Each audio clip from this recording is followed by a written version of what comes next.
정부가 도박, 몰카 등 해외 불법 인터넷 사이트 접속을 차단하기 위해서 도입한 신기술이 뜨거운 감자입니다. 특히 2030 남성들의 반대 목소리가 상당한데요. 구 인터넷 전사이신 구라고 붙여도 되겠죠. 우리 진 교수님께서 이 상황 설명을 좀 해주실까요? 저는 이쪽인데 장르가 전쟁 쪽이지 평화 쪽이 아닙니다. 근데 이게 그 방송통신위원회가 불법 음란물, 도박 등 해외 불법 인터넷 사이트에 대한 차단 기능을 이제 강화하겠다는 내용인데요. 이제 두 가지입니다. 첫째는 불법 사이트에 접속하면 화면이 까맣게 변한대요. 이제 블랙아웃을 도입하는 거고요. 두 번째는 해외 서버를 둔 불법 사이트를 걸러내기 위해서 HTTPS의 다른 말, SNI 차단 방식을 도입한다라는 겁니다. 네. 그래서 특히 이제 두 번째 조치에 대해서 사실상 인터넷 사전 검열로 국민을 감시하는 게 아니냐라는 의심을 지금 제기하는 분들이 좀 많고요. 여기에 대해서 방통위가 적극 해명에 나서고 있는데 그 서버 네임을 확인하고 방통위에서 SK텔레콤, LG U+ 같은 통신 사업자가 차단하는 거라서 뭐 정부에서 그 내용을 들여다보거나 이런 건 아니다라는 거죠. 그러니까 네. 패킷을 열어보는 구조가 아니라 접속 경로를 막는 것에 불과하다. 그러니까 이걸 갖다 무슨 검열이다라고 얘기해서는 안 된다라는 거고요. 이게 뭐 HTTPS니 SNI니 되게 뭐 기술적인 문제가 나와서 좀 어려워하실 수 있어서 어떤 전문가분이 그 TV에 나와서 조금 쉽게 설명한 부분이 있어서 잠깐 소개를 해드리자면 이번 이 규제가 편지 봉투를 열어서 내용물을 확인하려는 것이 아니라 봉투에 있는 주소만 보겠다는 것이다. 그렇기 때문에 어떤 사이트로 가는지 이 파악해서 차단을 할 뿐이지 그 후의 통신은 여전히 암호화가 돼 있기 때문에 내용 자체를 알 수 없어서 감청이나 검열로 보기는 어렵다. 네. 뭐 이런 식의 설명을 했더라고요. 불안해하는 사람들은 그러니까 내가 어느 주소를 썼는지를 정부에서 아는 게 아니냐. 그것조차도, 예. 그러니까 혹시 이게 이제 잘못될 경우에는 악용될 수도 있다. 그 첫 단추를 열어주는 게 아니냐. 그래서 그 우려를 넘어서 반대하는 의견들이 꽤 많은데 지금 청와대 게시판에 이 정책 반대 의견에 25만 명이 넘어서고 있다고 하거든요. 말씀하신 대로 국가가 개인의 사생활을 어디까지 통제하려고 하느냐 여기에 대한 반감인 것 같거든요. 그러니까 성인이 성인물을 보는 것을 이래라 저래라 할 권리가 국가한테 있느냐. 요새 뭐 꼰대 얘기하는데 국가가 이제 꼰대질을 하려고 하느냐 가르치려고 하느냐 이런 데 대한 반감인 것 같습니다.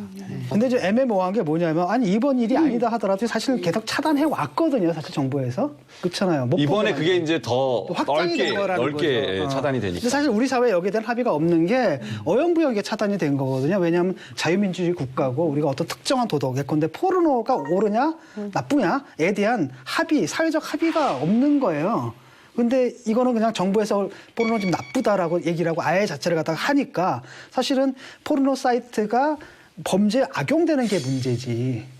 포르노 사이트 자체에 대해서는 사실은 찬반 양론이 있는 건데 이걸 갖다 그냥 폭력적으로 그냥 막아버리니까 여기서 네티즌들이 정당하게 분노하는 부분이 있죠, 분명히. 이 HTTP 차단 정책, SNI, 이게 그 일반 성인물에 적용되는 게 아니라 리벤지 포르노나 아동 포르노 혹은 몰카를 통한 그 불법 촬영물 이런 것들을 차단하기 위한 의도에서 시작이 된 거잖아요. 그래서 그거에서 일반 성인물 전체로 지금 조금 확대해서 잘못 알려진 부분이 있는 것 같고요. 근데 그게 가능한 거 왜냐 한 사이트에 들어가게 되면 그런 영상물이 있고 또 다른 영상물이 또 같이 섞여 있는데 결과론적으로는 조금 좀 확대돼서 작동할 가능성이 있기는 하고 저도 이거를 이제 어떤 방통위나 방심위 이런 차원에서 하는 것이 최선은 아니지 않는가 하는 생각은 해보고요.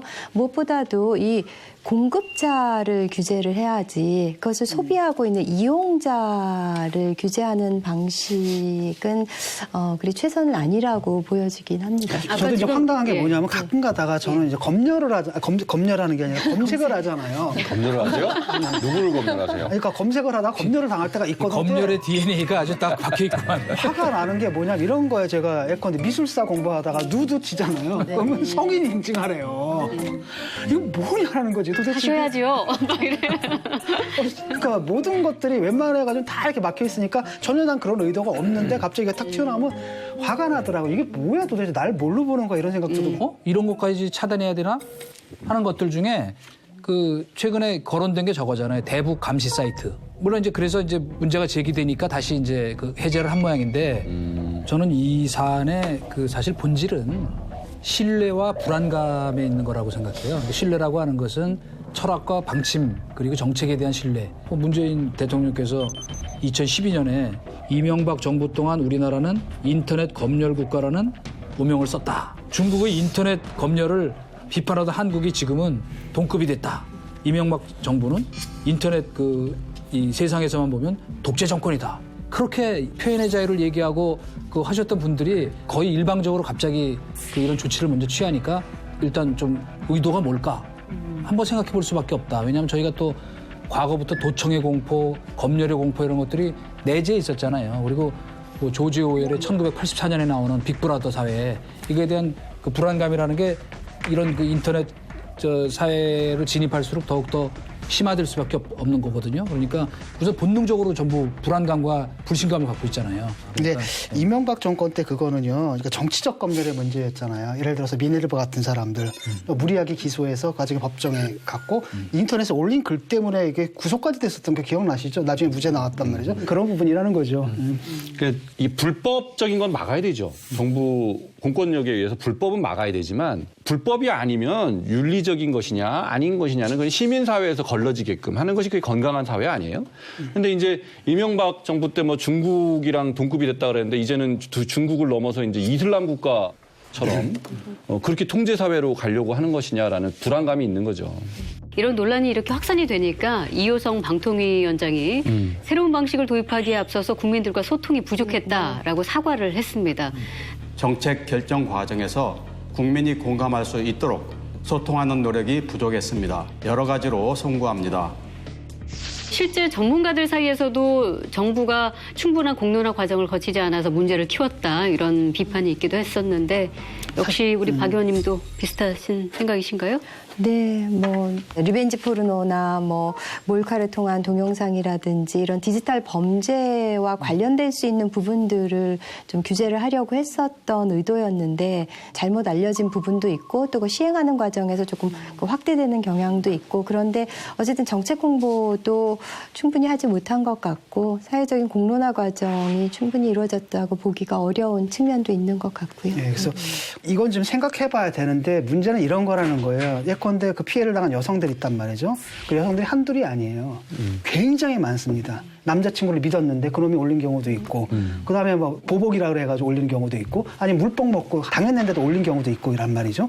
라고 했을 때 그게 좀 외국에 있기 때문에 우리가 어떻게 타치를 할 수가 없는 거잖아요.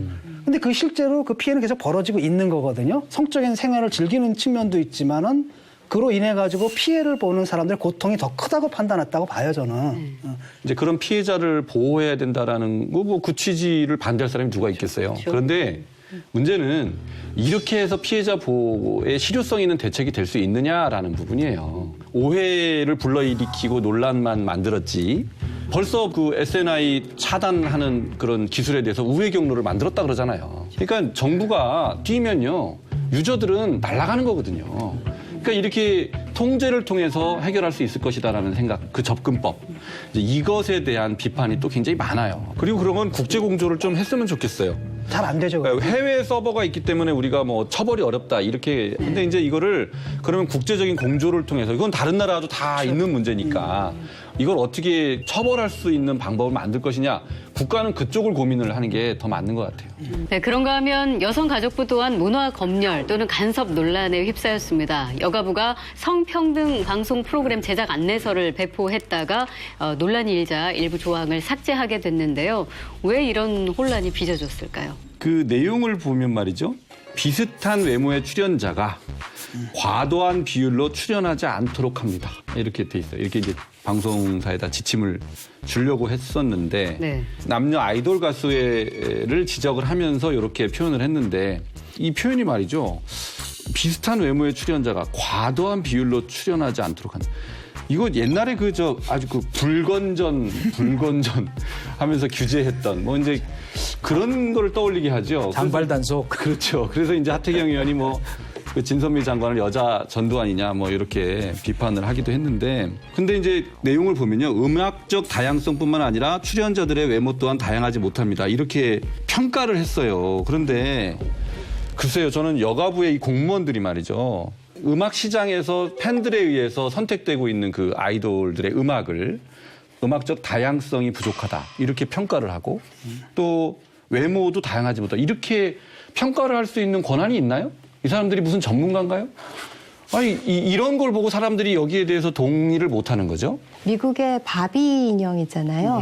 이게 8등신, 9등신의 비현실적인 체형에다가 이제 백인 1세기였죠. 그런데 거기에 대한 문제의식이 생기면서 좀 체형도 현실화하고 그다음에 피부 색깔도 다양화, 인종도 다양화했단 말이에요. 최근에는 그 장애를 바비 인형으로 표현하기까지 하고 있거든요. 그래서 막 그런 문제의식하고 맥이 닿아 있지 않는가. 또 프랑스에서는 최근에 마른 그 모델 퇴출법 이렇게 해서 모델들이 2년에 한 번씩 BMI를 보고하도록 하고 있거든요. 아마 이제 그런 생각에서 비롯된 것 같기는 하는데 이것이 저 권고 형태라고는 하지만은 의무조항은 분명히 아니고 자율적인 권고지만은 좀 논란의 불씨를 제공한 것 같습니다. 그게 그 외국에서는 그걸 갖다 정부에서 하지는 않잖아요. 그렇죠. 네. 그러니까 민간에서 시민사회에서 맡기고 네. 시민사회에서 그런 일을 하게끔 여가부에서 그렇죠. 지원을 해주는 식으로 가야 되는데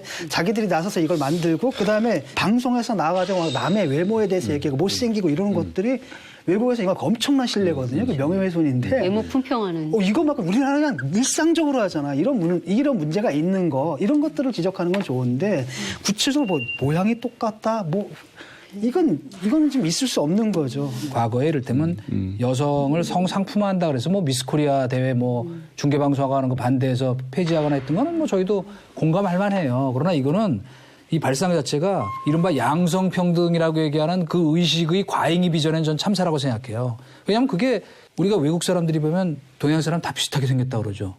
그건 근데 따지고 보면 문화적 몰이의 산물이에요. 어떻게 똑같아요. 우리끼리 보면 다 아는데 여가부 공무원의 눈으로 보니까 다 똑같은 거지. 그때 뭐 트와이스 예를 들었더라고 우리 하태경 의원이. 문화적 몰이의 산물이에요. 어떻게 똑같아요.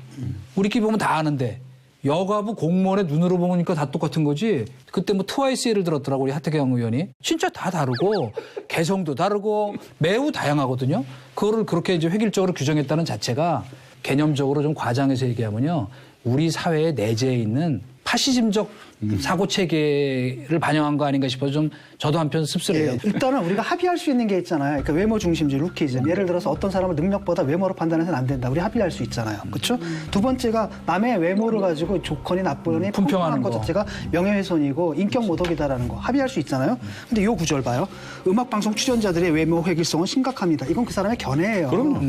나도 동의가 안 되는데 자기 생각이죠. 이게 왜 근데 권고사항으로 나와야 되느냐라는 거죠. 저는 그 정부의 선한 의지를 믿어요. 그러니까 다른 정권과 다르게 이런 이제 여성 이슈지 않습니까? 이런 부분에 대해서 관심을 갖고 이것을 어떤 식으로든 개선하려고 노력하는 건 믿는데 문제는 뭐냐면 정부의 정책이다라는 게 결국 공무원들 손에 의해서 정책으로 만들어지는 거잖아요. 의도라는 게. 근데 공무원들의 사고방식이 약간 획일적이잖아요. 그러니까 정부가 원하는 바를 얻어서 자기들 방식으로 하다 보니까 이게 좀 상당히 무리한 방식으로 나온다라는 겁니다. 그래서 저는 그 부분에 미세 조정이 필요하다고 봐요. 이번 지침 같은 경우에도 예를 들어가지고 그 방송사라든지 그다음에 문화 쪽에 있는 분들하고 같이 해서 만들 때 여가부에서 그럼요. 자리를 마련해 준다든지 그럼요. 이렇게 했으면 아무 문제 없는 거잖아요.